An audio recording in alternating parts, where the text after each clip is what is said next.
Assalamualaikum warahmatullahi wabarakatuh. Baiklah, kami dari kelompok 5 akan menyampaikan hasil diskusi kami tentang pengendali dan auditor. Sebelumnya kami akan memperkenalkan diri terlebih dahulu. Nama saya Fahrul Nizam dan anggotanya Abid Ilmun Fisabilillah, Oki Wanda, dan Yoga Pradana Putra.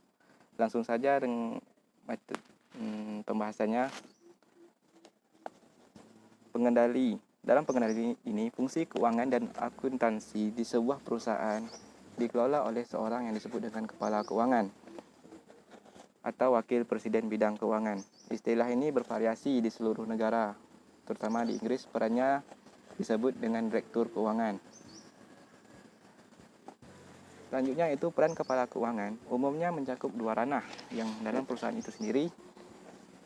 Bagi dua, yang pertama itu pengendali. Pengendali ini berkaitan dengan pencatatan keuangan, pembukuan, pelaporan, dan pengendalian. Sedangkan yang selanjutnya yaitu perbendaharaan. Perbendaharaan ini utamanya berkaitan dengan peningkatan dan pengelolaan modal perusahaan itu sendiri. Pengendali memainkan peran utama dalam manajemen lini, desain, dan operasi dari sistem pengendalian manajemen atau manajemen control system. Mereka itu adalah ahli pengukuran keuangan dalam perusahaan mereka, dan kebanyakan dari mereka merupakan anggota yang penting dari tim manajemen itu sendiri. Yang mereka juga terlibat dalam mempersiapkan rencana dan anggaran, mengoreksi rencana dan tindakan manajer operasi, serta berpartisipasi dalam berbagai keputusan manajemen termasuk mengalokasikan sumber daya, menetapkan kebijakan mengenai hutang dan piutang, melakukan akuisisi dan divestasi, serta meningkatkan pendapatan. Next. Peran pengendali itu yang pertama itu pengambilan keputusan manajemen, dan yang kedua itu mereka juga merupakan kepala akuntan entitas mereka dan pekerjaan lain dalam organisasi menjalankan peran pengawasan dan pencatatan. Jadi mereka ini menjalankan peran pengawasan dan pencatatan. Yang ketiga yaitu mereka membangun dan memelihara sistem pengendalian internal yang baik, membantu memastikan keadaan informasi. Yang keempat, pengendali mungkin juga mengevaluasi fungsi audit internal dan sistem informasi manajemen agar sesuai dengan apa yang telah dibuat. Selanjutnya itu sebagai kepala akuntan untuk entitas mereka, pengendali ini harus tetap menjadi manajer independen. Maknanya pengendali ini harus independen, itu netral. Selanjutnya yaitu untuk menjaga integritas peran pengawas.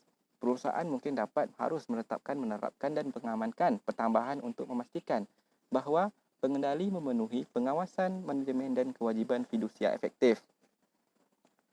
Yaitu dengan cara pertama yaitu komite audit dan dewan direksi dan auditor internal itu dapat digunakan untuk mengawasi fungsi pengendalian komite audit. Yang kedua yaitu perilaku pengendali dapat dibentuk melalui personel atau pengendalian budaya seperti seleksi dan pelatihan. Cara yang ketiga yaitu dengan membuat kode profesional, menambahkan bobot tanggung jawab fidusia mengenai rancangan sistem insentif yang tidak menciptakan godaan. Next. Pelaporan solid land dalam organisasi pengendali efektif untuk mengendalikan kegiatan pengendali entitas.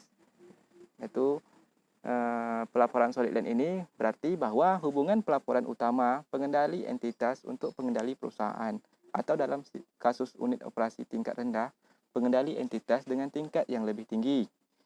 Selanjutnya, pelaporan solid land ini dirancang untuk mengurangi keterikan emosional antara pengendali dan entitas dan manajemen entitas lokal untuk penempatan mereka. Selanjutnya, perencanaan fungsi pengendali yang efektif adalah sulit dan penting karena pengendali yang lemah itu telah menunjukkan pada lebih dari satu kesempatan untuk menjadi faktor dalam kegagalan perusahaan itu sendiri, meskipun keuangan dalam aspek budaya organisasi tidak diragukan lagi. Baiklah, sekianlah dari saya akan dilanjutkan oleh teman kami. Kepadanya kami persilahkan.